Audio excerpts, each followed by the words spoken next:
सहकारिता मंत्री रामदेव महतो की 92वें जयंती के मौके पर पटना सिटी के खाचकला इलाके में स्थित सामुदायिक भवन में जयंती समारोह का आयोजन किया गया, जहां भाजपा के कई वरिष्ठ नेता और भाजपा के सैकड़ों कार्यकर्ता मौजूद रहे।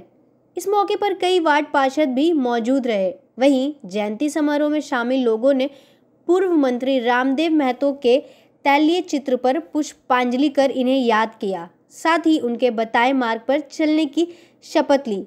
इस मौके पर भाजपा नेता का कहना था कि वे भाजपा पार्टी के जुझारू नेता थे और सभी समाज के लोगों को लेकर चलने का काम करते थे, जिसे समाज के लोग आज भी उन्हें याद करते हैं।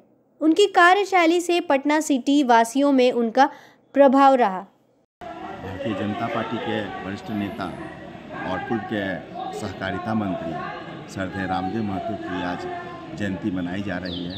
भारतीय जनता पार्टी की ओर से उनकी 92वीं जयंती के अवसर पर पटना साहिब विधानसभा के सभी कार्यकर्ता आए हैं और हम लोग उनके जीवन चरित्र से बहुत कुछ सीखने को मिला है। वे एक साधारण परिवार से आते थे और जिस प्रकार मंत्री रहते हुए घर घर जाकर कार्यकर्ताओं के सुध लेने का काम करते थे, वहीं एक रामदेव महतो जी का अच्छे प्रशासक के रूप में भी अपना छाप छोड़ा है बिहार के अंदर। जिस प्रकार से मंत्री रहते हुए घर घर जाकर कार्यकर्ताओं से सुख दुख में साथ देना और पूरे समाज को एक साथ में बांध के रखना उनका एक साथी भरा जीवन रहा है। उनके जीवन चरित्र से हम लोग अपने जीवन में उतारने का संकल्प लेते हैं।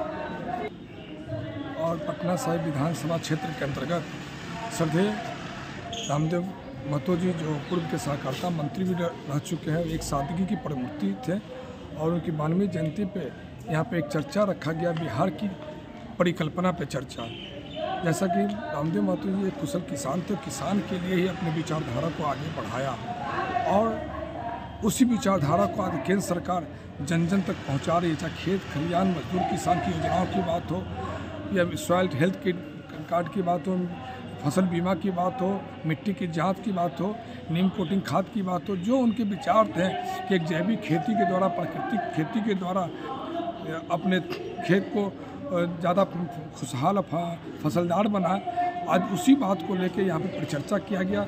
लेकिन वर्तमान सरकार, नीतीश सरकार ने जिस तरह ग्रहण लगाया, खाद होते हुए भी केंद्र सरकार को बदनाम करने की एक साजिश की है। आज भी 1,90,000 टन गोदाम में खाद पड़ा हुआ, उसके बावजूद किसानों को नहीं बांटा जा रहा। वो कालाबाजारी की जा रही है बड़ी बड़ी पूंजीपतियों को और बड़े बड़े तस्करों के हाथ। निश्चित तौर पे जो रामदेव महतो जी का जो सपना था, उस सपने को साकार करते हुए यशस्वी नरेंद्र भाई मोदी ने खेत खलियान मजदूर किसान के विभिन्न योजनाओं को जो चला रहे हैं, घर घर तक पहुँचा रहे हैं।